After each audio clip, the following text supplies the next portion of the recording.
पाठशाला में आपका हार्दिक हार्दिक अभिनंदन। सम्यकत्व का विषय वापस आ रहा है। राय थोड़े से बता रही हूँ आपको, थोड़े सिद्धांत आएंगे, आप थोड़ा सा ध्यान देना, मन की एकाग्रता बनी रहे। कल चारित्र मुनि के भेद बताए थे, अनंतानुबंधी चौकड़ी जो सम्यक दर्शन या चारित्र लेने नहीं देता, बाधक है। एक दर्शन मुनि और एक अनंतानुबंधी चौकड़ी, ये संकित आने नहीं देवे तो चारित्र में भी बाधा बनता है। अभी वर्तमान को जो चारित्र है वो मोक्ष मार्ग का नहीं है, मोक्ष मार्ग के ये आ रहे हैं। सम्यक दर्शन पूर्वक जो चारित्र लिया जाता है वो मोक्ष का कारण बनता है। समझ में आई? शांति भाई समझ में आई? समझ में आई बात? क्या समझ में नहीं आई? देखो, अनंतानुबंधी चौकड़ी दो को रोकती है, एक सम्यक दर्शन को रोकती है, एक चारित्र को रोकती है। अप्रत्याख्यानी चौकड़ी व्रत को रोकती है, व्रत नहीं लेने, रुचि नहीं जाएगा, इच्छा नहीं हो व्रत लेने की, जो 12 व्रत है श्रावण के।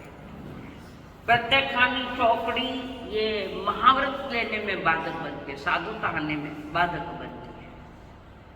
और संगणन चौकड़ी जो है ये यथाख्यात चारित्र यानी मोक्ष मार्ग में जैसा चारित्र चाहिए वैसा चारित्र।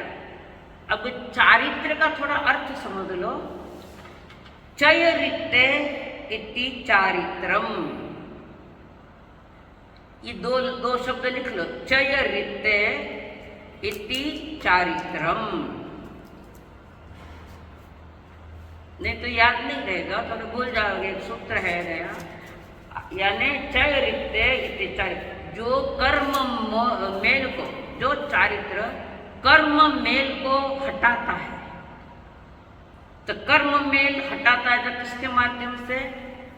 कि राग द्वेष की परतें कमी कर रहे, कमजोर कर रहे हैं, क्रोध मान माया लोभ कम करते जा रहे, मुझे मंद कषाय होता जावे, कषाय उसके मंद मंद होते जावे। वो धीरे धीरे पूर्ण चारित्रवान की ओर चल रहा है, जिसको हम यथाख्यात चारित्र करते हैं। मोक्ष मार्ग में जैसा चारित्र चाहिए यथा वैसा ही ये चारित्र है, यथाख्यात चारित्र। तो चारित्र के बारे में कल हमने बहुत कुछ समझाया है। इसके आगे हम थोड़ा सा चलेंगे। नो कषाय यानी वो स्वयं कषाय तो नहीं है। हाँ जी, हाँ कर्मा जी, कषाय मंद होते जाते हैं, चारित्र कम नहीं, ये कषाय कम होते जाते हैं, तब चारित्र धीरे धीरे खिलता है, चारित्रवान बनता है, अंतर के कषाय कमजोर होते जाते हैं। तो ये चारित्र यानी कि चयरिते, जो पूर्व कर्म जो है हमारे, वो वर्तमान में कषायों को कमजोर करता हुआ है, पहले के जो कर्म बंधे उसको हटाता है। यानी आत्म प्रदेशों पर मोहनीय कर्म के जो कर्म परमाणु पड़े हैं, कर्म समूह पड़े हैं, जिसको हम कार्मण कहते हैं, तो उसको हटाता जा रहा है। किससे? उसके लिए आधार कौन है? राग और द्वेष। मूल में ये दो ही है, राग और द्वेष, और इसका विस्तार है 4, क्रोध मान माया और लोभ। राग द्वेष में 4 ही समा जाता है। तो जगन्य मोहनीय कर्म, मध्यम राग द्वेष और उत्कृष्ट क्रोध मान माया लोभ। आगे आगे इसके भेद। ऐसे क्रोध के 1300 भंग है, मान के भी 1300 भंग है, भंग यानी विभाग, माया के भी उतने हैं और लोभ के भी उतने ही है। इस प्रकार कषाय के 5200 भंग है, 5200 विभाग है। और विस्तार करता जाओ तो फिर अनंत, प्रत्येक अंत, क्रोध अनंत है, मान अनंत अनंत है, माया अनंत है, लोभ अनंत है। ये अगर अनंत नहीं होते तो अनंतानुबंधी चौकड़ी नहीं होती। ये अनंत नहीं होते तो अनंतानुबंधी चौकड़ी नहीं बनती। इसके साथ मिथ्यात्व बड़ा है, वो भी एक तरह का चारित्र है। भले हम दर्शन होने की प्रक्रिया है, वो भी एक प्रकार का चारित्र है। तो 16 जो भेद बताए थे, 4 चौकड़ियों के 4 वो 16 है। अब ये जो 9 कषाय, ये कषाय नहीं है, कषाय नहीं है, पर कषायों को भड़ककर बाजू में हो जाती है। जैसे हम कहीं भी झगड़ा करते थे, किसी को चुरंडी लेकर सरक जाते हैं दूसरी तरफ, पता ही नहीं लगने देते। ऐसा ही अनंतानुबंधी को भी भड़काने वाली है कषाय, 9 कषाय, जिसको अनंतानुबंधी को भी भड़काती है, अप्रत्याख्यानी को भी भड़काती है, प्रत्याख्यानी को भी भड़काती है, और लास्ट में संजलन को भी भड़काती है। तो हमारा पुरुषार्थ ये होना चाहिए, कम से कम व्यवहार सम्यक दर्शन हमारा शुद्ध चाहिए, व्यवहार सम्यक दर्शन। देव, अरिहंत, गुरु, निग्रंथ और दया है हमारा धर्म। इन 3 के अलावा किसी को अपने भीतर में प्रवेश मत दो। और हमारे जब न मालूम कितने देवी देवता को हमने प्रवेश दे दिया, ये क्या करेंगे आप? संसार की सारी चीजें अनंत बार मिली उसी चीजों के लिए, उसी संसार की चीजों के लिए। तुम देवी देवताओं की मनोती करते हो, पूजा करते हो, पाठ करते हो, ये तुम्हें मोक्ष मार्ग का रास्ता नहीं। और फिर ये देवी देवता कैसे है कि इनकी उन देवी देवताओं की सही ढंग से सेवा नहीं की तो ये बिगड़ते हैं, देवी देवता नाराज हो जाते हैं, ये कर दो, वो हो जाए, वो हो जाए। जो संसारी देव है वे अपने संसार के हैं। आप सोचते कि देवी देवता की पूजा करने से धन मिलेगा, तो अनंत बार धन मिला, क्या हुआ? कहाँ गए तुम्हारा धन कमाया अनंत बार वाला? कहाँ है धन तुम्हारा? वो क्या है तुम्हारा यहाँ? आपकी चेतना के अलावा आपका कुछ नहीं। और ये जो कषाय कमजोर पड़ते जावे, वैसे वैसे चारित्र मोहनीय के जो पड़े हैं कर्म, उसको निकालने का काम ये चारित्र करता है। अभी हमारे पास वो चारित्र नहीं है। अभी जो सामयिक महाव्रत वो चारित्र जो है, ये अभी मोक्ष मार्ग का नहीं है, पुण्य बंध का कारण बनता है। कारण हमारे पास सम्यक दर्शन नहीं है। सम्यक दर्शन को मोक्ष मार्ग का कर्णधार कहा गया है। हमारा मोक्ष वितराग मार्ग का रथ चलाने वाला ये सम्यक दर्शन है। जैसे अर्जुन का रथ चला रहे देवकी नंदन श्री कृष्ण, विजय श्री की यात्रा दिला रहे, ऐसा ही हमारा जो सम्यक दर्शन है वो श्री कृष्ण के समान है, और वितराग रास्ता है वो अर्जुन के जैसा है। तो ये सम्यक तत्व रथ वितराग मार्ग के रथ पर बैठकर ठेठ मोक्ष मार्ग पर ले जाता है, जीव को विजयी बनाने वाला ये सम्यक दर्शन है। और दर्शन अगर हमारा सम्यक है तो जो जितना भी भले नौकार मंत्र क्यों न हो, वो नौकार मंत्र भी हमारा सम्यक है।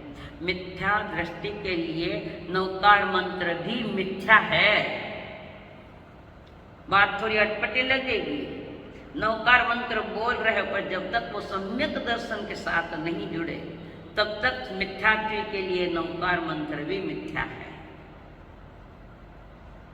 थोड़ा सा अजब लग रहा है पर बात ऐसी है। जिस दिन आपको भीतर से तत्वार्थ श्रद्धाओं के साथ, तत्वार्थ श्रद्धानाम सम्यक दर्शनम, तत्वार्थ श्रद्धान में जब आपको शुद्ध आत्मा की थोड़ी अनुभूति होती है, शुद्ध आत्मा की अनुभूति होती है, और वो अनुभूति होगी तो आत्म लक्ष्य से ही होगी, बाहर से लक्ष्य से सम्यक दर्शन नहीं होता है। बाहर में तो सिर्फ व्यवहार सम्यक दर्शन है, और मोक्ष मार्ग का सम्यक दर्शन प्राप्त करना है निज आत्मा के लक्ष्य से। निज आत्मा के लक्ष्य से जब जीव पुरुषार्थ करता है तो मिथ्या से कैसे कैसे बाहर आया, वो अपूर्व करण की मैंने बातें आपको समझाई भी है, फोटोकॉपी भी भेजी है। वो महत्वपूर्ण प्रक्रिया है।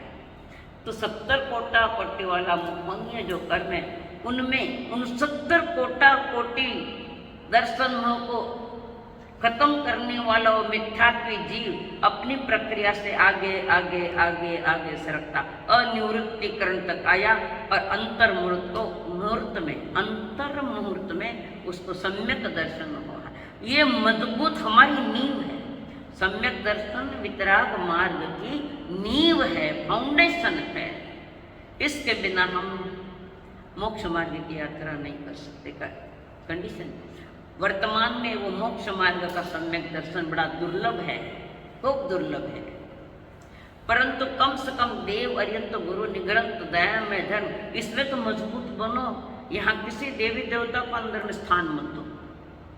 यही तुम्हारा उत्कृष्ट आनंद में प्राप्ति में सहयोगी बनेगा। देव अर्यंत गुरु निगरंत और दया में।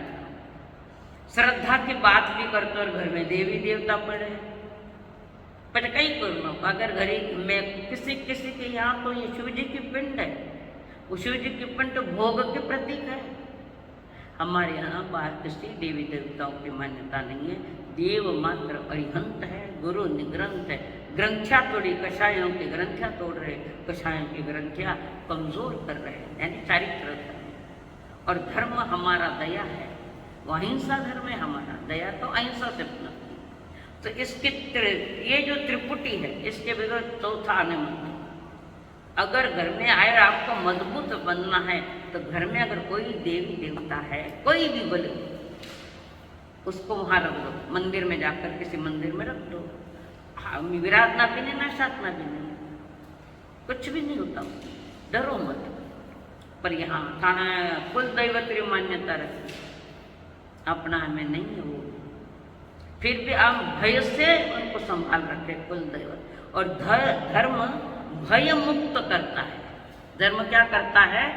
भय मुक्त करता है जीवन। अगर हम भयभीत है तो समझना जीवन में धर्म रमा नहीं, जीवन में धर्म खिला नहीं, जीवन में धर्म के प्रति इतनी रुचि नहीं। तो ज्ञानी जन कहते हैं इन तीन में ही तुम्हारी सारी दुनिया है, तीन में। ये भी व्यवहार है। निश्चय में तो आत्मा की अनुभूति, जिसकी चर्चा हमने पहले की थी। तो अब ये जो मोहनीय कर्म के 16 ये चौपटिया और 3 वो 16 3 19। अब उसके आगे आएगा ये हमारा 9 कषाय चारित्र।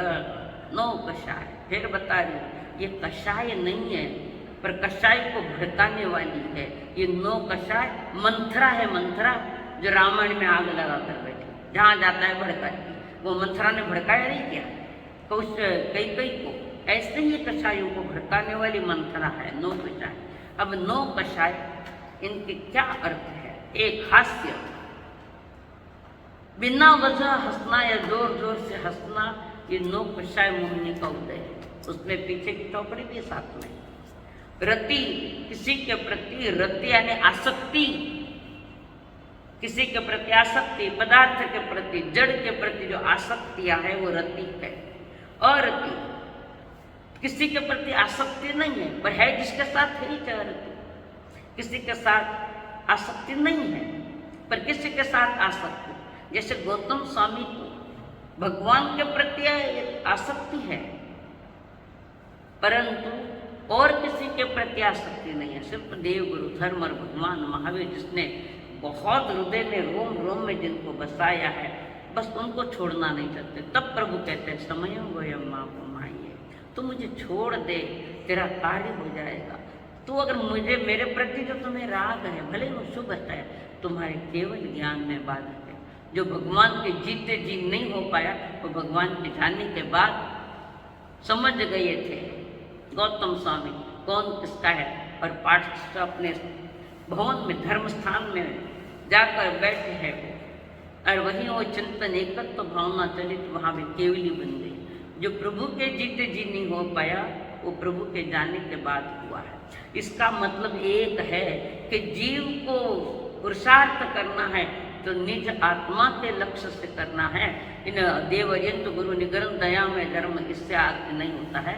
निमित्त है वो आदर्श है हमारे लिए, भले ही है आदर्श होते हुए भी आत्मा का आदर्श वहाँ से नहीं मिलता है। आत्मा का आदर्श का मार्ग वहाँ मिलता है देव गुरु और आगम, वहां से मार्ग मिलता है, जीव मार्गस्थ होता है। पर उनको पकड़ कर बैठे तो कुछ नहीं होगा। जो वितराग मार्ग है, राग के उस पार, जिसको हम वितराग कहते हैं, राग असत्य कम होते होते जीव अपनी लक्ष्य की ओर चलता है। भयभीत होना, आजकल कई बच्चे छिपकली को डरते हैं, चुहा के डरते हैं। क्यों? उनको डराया गया, देख छिपकली इधर पकड़ा गया। साधु संतों के नाम पर भी भयभीत करते हैं। अरे कोई आया, बाबा आया, तने उठा लेगा, तने जजूरा। संतों का नाम लेकर भी बच्चों को भयभीत करते, वो जिंदगी में कभी संतों के पास नहीं आएगा। शोक, कुछ शोक यानी झुरना, अंदर के अंदर झुरना, कोई घटनाएं हुई है, दुर्घटनाएं हुई है, या कोई धन चला गया, या घाटा आ गया, या कोई बीमारी हो गई, तो भीतर के भीतर शोक करना, दुखी होना, पीड़ित होना, जुगुप्सा, किसी के भी प्रति जो घृणा है, अपने वाले हो चाहे औरों वाले। वर्तमान में तो तीर्थ में यही आग लगी, एक दूसरे के प्रति घृणा है, एक संप्रदाय को दूसरे संप्रदाय से घृणा, एक गुरु के दो शिष्य में आपस में घृणा है, बाप तो ये क्या घृणा है उसको। ये है नो कषायकारी। स्त्री वेद यानी स्त्री पुरुष की वांछा करे, ये स्त्री वेद। वेद यानी विकार, वेद यानी विकार, और लिंग यानी आकार। समझ में आया? वेद यानी विकार, और लिंग स्त्रीलिंग कहे तो वो है आकार। स्त्री को पहचानने का आकार, पुरुष को पहचानने का अपने अपने आकार। तो यहाँ पर स्त्री वेद, पुरुष की वांछा करना, वेद यानी विकार जागे है, ये मोहनीय कर्म ही वेद है। हाँ, पुरुष वेद, पुरुष को स्त्री की वांछा होना, वेद विकार जागना कि पुरुष स्त्री का सानिध्य चाहता है, स्त्री पुरुष के सानिध्य चाहती है, ये नो कषाय चारित्र का विषय है। और आगे नपुंसक वेद, जो तीसरे वेद वाले हैं, जिसको हम अपनी भाषा में हिंजड़ा कहते हैं, का पुरुष कहते हैं, का पुरुष भी कहते हैं, हिंजड़ा भी कहते हैं। अगर स्त्री हिंजड़ा है तो पुरुष की बार बार वांछा करते हैं, और स्त्री हुए तो वो पुरुष कर, पुरुष हिंजड़ा हुए तो स्त्री की करते हैं। ना मर्द है ये कुछ नहीं कर सकता है वेद, तो ना नपुंसक वेद। तो वैसी तीव्र, सबसे ज्यादा तीव्रता विकार की है तो नपुंसक वेद में है, उससे कम स्त्री वेद में, उससे कम पुरुष वेद में है। थोपड़े में आता है, जैसे पुरुष का जो विकार है, एक तिनका जला जितना विकार जागर खत्म हो गया। स्त्री का जो विकार है, ये अपनी बकरी मिंगणिया रहे, धीरे धीरे जो करती रहे, जैसे धीरे धीरे धीरे धीरे ये स्त्री वेद भोगों की वांछा करती। और नपुंसक का जीव का विकार नगरदाह के समान है, जैसे कोई नगर जलाया, लेकिन सबसे ज्यादा विकार नपुंसक वेद में है। बात समझ में आई? नपुंसक वेद का विकार जो है वो नगर को जलाने जैसा है, कितना ज्यादा है। और स्त्री का है वो अपनी बकरी की मिंगनिया, तो जिसका आग ले वो धीरे धीरे धीरे धीरे जलते एक समय खत्म हो जाए, ये स्त्री का। और पुरुष का एक तिनका जला, वेद आया, खत्म हो गया। इतना फर्क है, इसलिए हमारे यहाँ पुरुष जेठा शब्द आया है। सुना है ना, पुरुष जेठा, पुरुष श्रेष्ठ है, स्त्री नपुंसक नहीं है। स्त्री को और पुरुष को कमजोर समझा गया। हमारे यहाँ इनको भी मोक्ष मार्ग बताया है तो नहीं होता। विकार है, विकारी वाला मोक्ष में थोड़ी जाता है। वेद जो नष्ट करता जाता है नव्य गुण से, उसका मार्ग है। तो यहाँ पर हमारे पुरुष में मोहनीय कर्म का इतना जोर नहीं है, यानी विकार इतने तीव्र नहीं है, तभी तो पुरुष को ही आचार्य बनाया जाता है। तभी हमारे यहाँ पुरुष पात्र को श्रेष्ठ माना है। समझ में आई बात? कई लोग कहते हैं स्त्रियां ने क्यों नहीं आचार्य बने। मनी पूछे मारे थाने आचार्य बनाना चाहिए, मैं तुम्हें स्त्री हूँ और ये मैंने थी जो बनी, पद की सौगंध है मेरे को। तो कई बार बोलते तुम आचार्य बनो, मैं कहते नहीं, जो बने हैं उनको पूछो तुम्हारा हाल क्या है। कोई सुनत है कौन आचार्य बनने की तरह। समझ में आया? त्रिवेद पुरुष वेद और नपुंसक वेद। हाँ, अनंतानुबंधी आदि भेद रूप है, बहुत सारे भेद है इसके कषायों में। अब इसमें आगे चल कर कह रहे लौकिक सुख, सुख दुख आदि अनेक प्रकार के धान्य उत्पादक जीव के विकारी परिणामों को कषाय कहते हैं। कषाय कर्म कल बताया था, कषाय का अर्थ कस यानी बांधना, जो आत्मा को बांधता है यानी कर्म। सारे कर्मों ने आत्मा को बांध रखा है, आत्मा स्वयं भी बंध गई, बंदी तो स्वयं है और इन्होंने मजबूत बांध दिया हुआ है। घर के बेटे को कोई नहीं बांधता, पड़ोसी आकर बांध देता है, स्वयं थोड़ी बनता है। पड़ोसी कब आया और उसने उसके माँ ने उसको रस्सी से बांध दिया, मेरी लड़की के साथ तो झगड़ा क्यों करते हो, सब बांधता हूँ। ऐसा ही कर्म ने नहीं बांधा, हमने कर्म को न्योता दिया है, बुलाया है, राग के माध्यम से, द्वेष के माध्यम से या मिथ्यात्व के माध्यम से हमने कर्मों को निमंत्रण दिया है। रंग बिरंगी पत्रिकाएं डाली, तो आए मेहमान, आने के बाद तुमने किसने बुलाया, नहीं पूछ सकते, तुमने तो बुलाया, तुमने पुकारा और हम चले आए। तो दोस्त कल बताया था, कल एक दोहा भी बताया था शांति भाई, वो दोहा कहाँ है जो बताया था हमने? आज दोपहर में आपने पूछा था, कर्म विचारे कौन गत। कर्म का क्या दोष? कर्म विचारे कौन धूल मेरी अधिकाई, अग्नि घन सहत है लोहे की संगत पाई। तो हमने कर्मों की हमने संगत की है, तो कर्म को दोष क्यों देना? हमने अपने राग द्वेष माध्यम से, राग और द्वेष के माध्यम से कर्म को न्योता दिया है। आइए है कर्म फौरन चालू है। राग द्वेष भले बाहर में नहीं दिखे, उन्हें सारी छिपी हुई कषाय भीतर में पड़ी है, छिपी हुई अंदर में ये कषाय पड़ी है। जब तक नहीं निकलेगी तब तक प्रति समय 7 तथा 8 कर्मों का बंद होगा।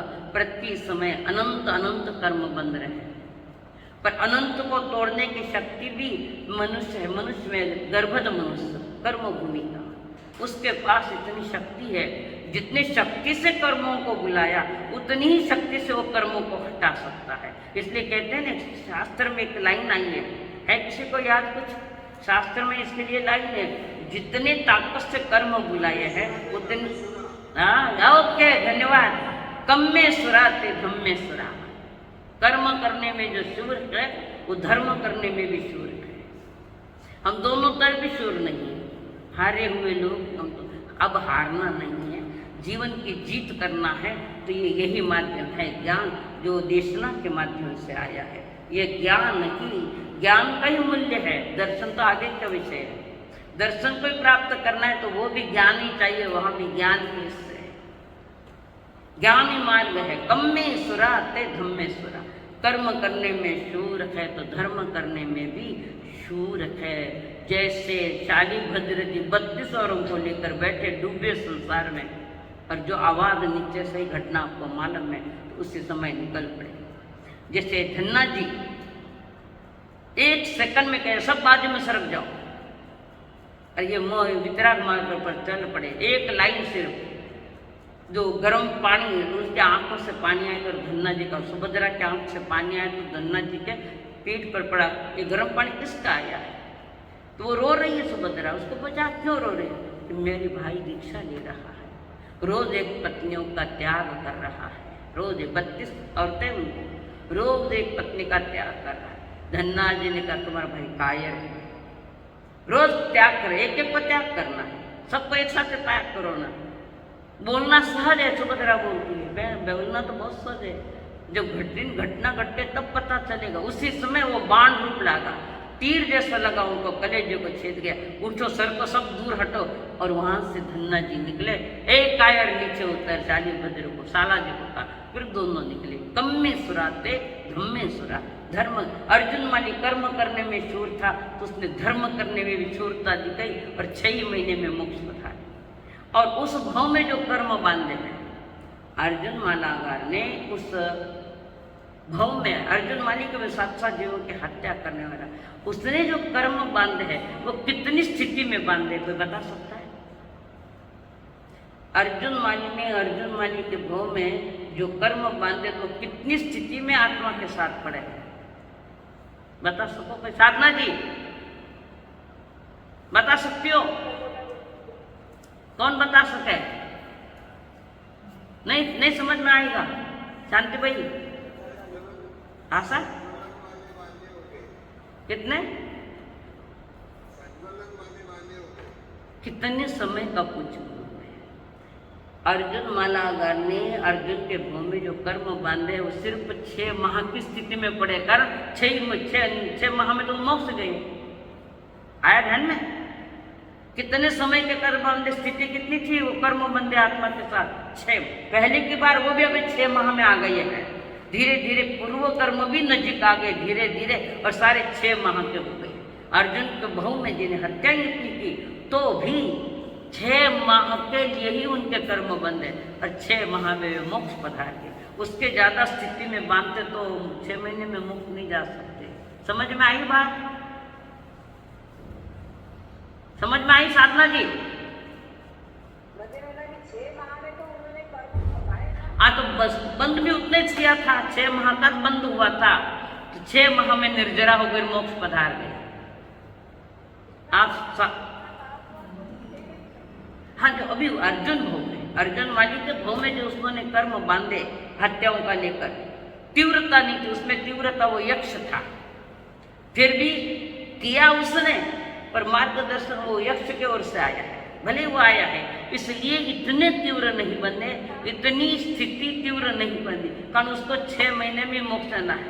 आपको गांव जाना है और 6 महीने उसी घर में रुकना है तो किराया कितने का दोगे आप? 8 महीने का 12 महीने का किराया दोगे? घर छोड़ना है, ऐसे अर्जुन वाले को संसार छोड़ना है तो 6 माह के कर्म बंधे और 6 माह में ऐसी तीव्र प्रतिक्रिया की, तीव्र कर साधना की, कम में सुराते धम में सुरा और 6 माह में मोक्ष पधार गए। इतने बड़े हत्यारे तो हम है ही नहीं, पर हम लापरवाही अपने के प्रति, स्वयं के प्रति। आया ध्यान में? किसके ध्यान में नहीं है बोलो फिर? अल्पघात में निमित्त होने वाले कर्म को नो कषाय कर्म कहते हैं। हाँ आगे, अविवेक पूर्वक राज्य विरुद्ध या धर्म विरुद्ध अमर्यादित रूप से जीव के होने वाले जो भाव है वो अनंतानुबंधी कषाय है। अनंतानुबंधी है, अप्रत्याख्यानी है, प्रत्याख्यानी है, संजलन का है। आप देखिए जैसे जैसे आप गुणस्थान में आगे सरकेंगे वहां आएगा 10वें गुणस्थान में लोभ उदय, लोभ है वहां, है ना? 10वां गुणस्थान का नाम क्या है? 10वें गुणस्थान का नाम जहां सिर्फ लोभ का उदय है। किसका? सिर्फ लोभ का जहां उदय है वो 10वें नंबर का जो गुणस्थान है उसका नाम वही है। तो वहां सूक्ष्म लोग, अभी वो ध्यान साधना में बैठे श्रेणी चढ़ रहे, साधना कर रहे हैं, श्रेणी चढ़ रहे, श्रेणी में चढ़ते चढ़ते हुए लोभ छेड़ तक चल रहा है। किसकी अपेक्षा?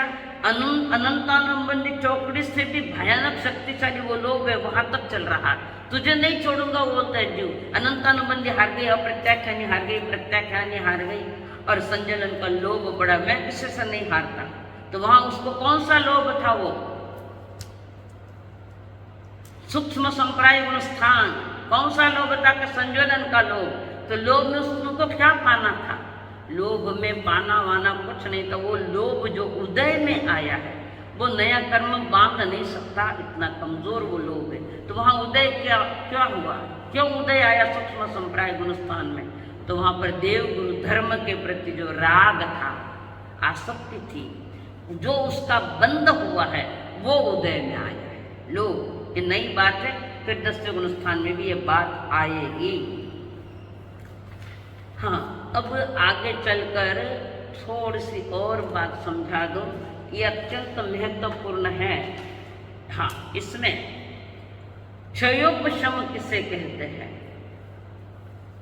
क्षयोपशम संकेत और क्षयोपशम चारित्र भी है।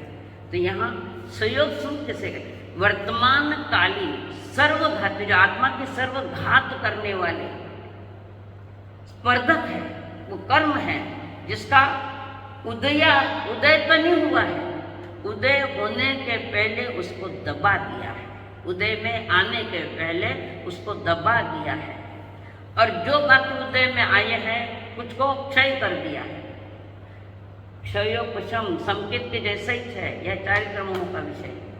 तो जो कर्म चारित्र मोहनीय के जो कर्म पड़े हैं, जो उदय में आ रहे, कुछ उदय वालों को तो नष्ट किया और कुछ उदय में आने के पहले उसको दबा दिया है और पुनः एक का उदय है। तो यहाँ पर अपने योग्य सर्वघाती स्पर्धकों का सदअवस्था, ये थोड़ा कठिन पड़ेगा, मैं इसको अभी छोड़ रही हूँ, आगे चलेंगे फिर हम। हाँ, ये भी अभी यहाँ ये छोड़ रही हूँ। पुनः जैसे जैसे आपके तो धीरे धीरे जो शब्दों को आपके भीतर में पक्का होने लग जाएगा, पर शब्दों को पकड़ने की तैयारियां होने लग जाएगी, तब ये आपके काम आएगा पक्का। अब हम बता रहे हैं आगे,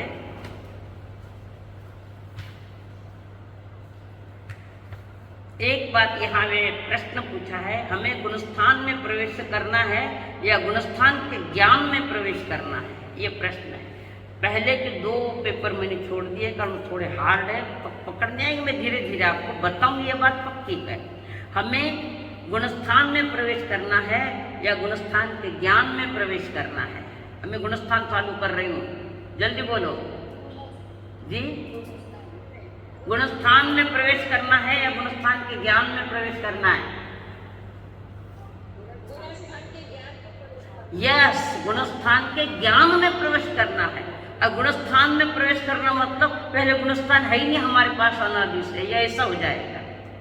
गुणस्थान में प्रवेश, ऑलरेडी हम गुणस्थान में हैं, भले वो पहले गुणस्थान में क्यों न हो, हम गुणस्थान में ही है।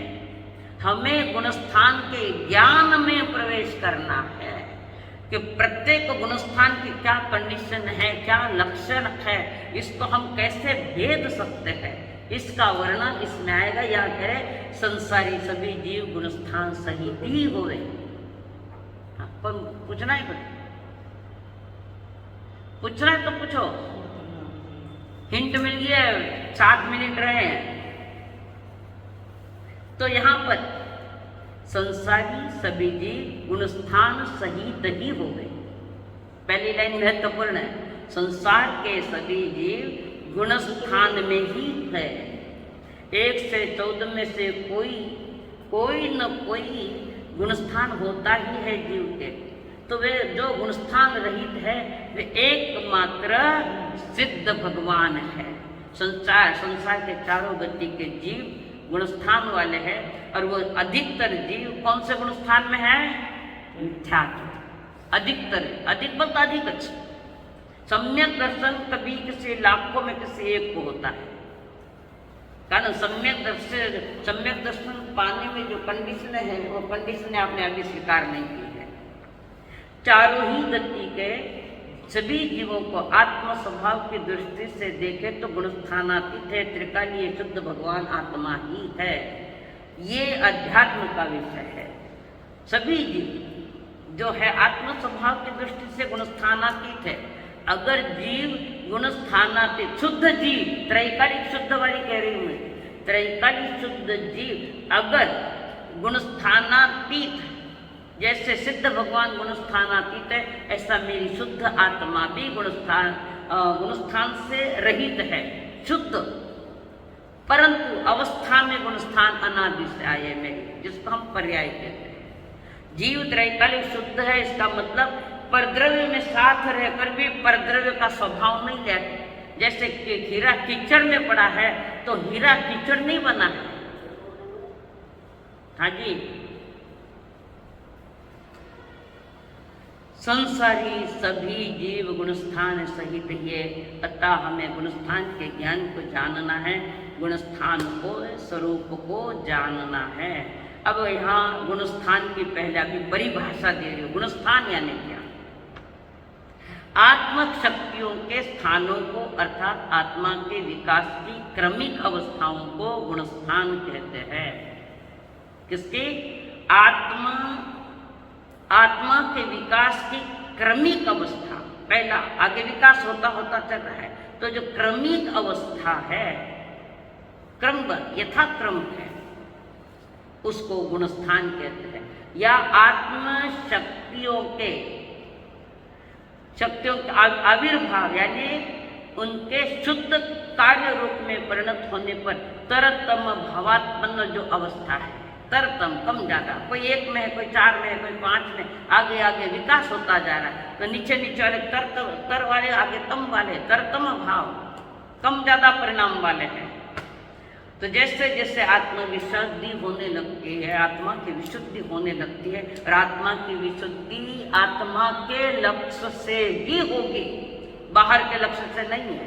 धर्म भी जब मोक्ष मार्ग का खिलता है तो आत्मा के ही लक्ष्य से खिलता है। दुनिया में, संसार में एक अनंत जीव है जिसको आत्मा क्या मालूम नहीं। हमने अधिकतर आत्मा, शरीर को आत्मा मान लिया। शरीर आत्मा नहीं, शरीर में आत्मा है। आत्मा अलग है, शरीर अलग है। आत्मा चेतन है, शरीर जड़ है। आत्मा अपने आत्म विकास में आगे बढ़ जाता है, शरीर आत्म विकास नहीं कर सकता। उसका लक्षण अलग है, इनका लक्षण अलग है। ये इसको कहते हैं लक्षण भेद। और जब जीव और शरीर दोनों अलग अलग अनुभव में आने लगे, उसको आगम में भेद विज्ञान कहते हैं कि दोनों तरह में भेद है। एक चेतन है, एक इसका विशेष ज्ञान होता है। विज्ञान यानी विशेष ज्ञान। ज्ञान का तो सामान्य बात है, विशेष ज्ञान होता है इसमें। तो जीव अपना पुरुषार्थ के साथ आत्मलक्ष्य बनकर जीव स्वयं को पाने का पुरुषार्थ करता है। धर्म होगा तो फिर भी कह रही हूँ आत्मलक्ष्य से, और बाहर की क्रिया शुभ है तो वो पुण्य बंध का कारण। और जीव जब आत्मलक्ष्य में चलता हुआ विकास करता है तो वो मोक्ष मार्ग है। और आत्मलक्ष्य नहीं है, बाहर में मन वचन काय की क्रिया कर रहे हैं, तो इतना है कि हम अशुभ से छूटे हैं। ऐसा ही समझो कि हमारे पास लोहे का पिंजरा नहीं है, सोने का पिंजरा है। लोहे में मन नहीं भटका, सोने में रिंझ गया आदमी तो सोने में पड़ा है। सोने का पिंजरा, ज्ञानी दोनों को ही बंधन मानता है, भले ही वो लोहे का हो चाहे सोने का पिंजरा हो। ज्ञानी उसको पिंजरा के रूप में देखते हैं। तो पिंजरा में सोने के पिंजरे में आदमी ज्यादा आसक्त हो रहा है। कांटों में कपड़े उलझे और फूलों में मन उलझा, उलझे तो दोनों तरफ ही है। तो ज्ञानी पहले अशुभ का पूर्ण त्याग खत्म करता है और शुभ में आता है। शुद्ध में जाने की कंडीशन वर्तमान में मौजूद है। तो कम से कम हम शुभ से अपना जीवन जिए, मन वचन काया के तीनों के, मन शुद्ध हो, शुभ हो, वाणी शुभ हो, और काया के जो कार्य होते हैं जीवन में वो भी शुभ हो। इस प्रकार ये आज का क्लास का टाइम पूरा हुआ है।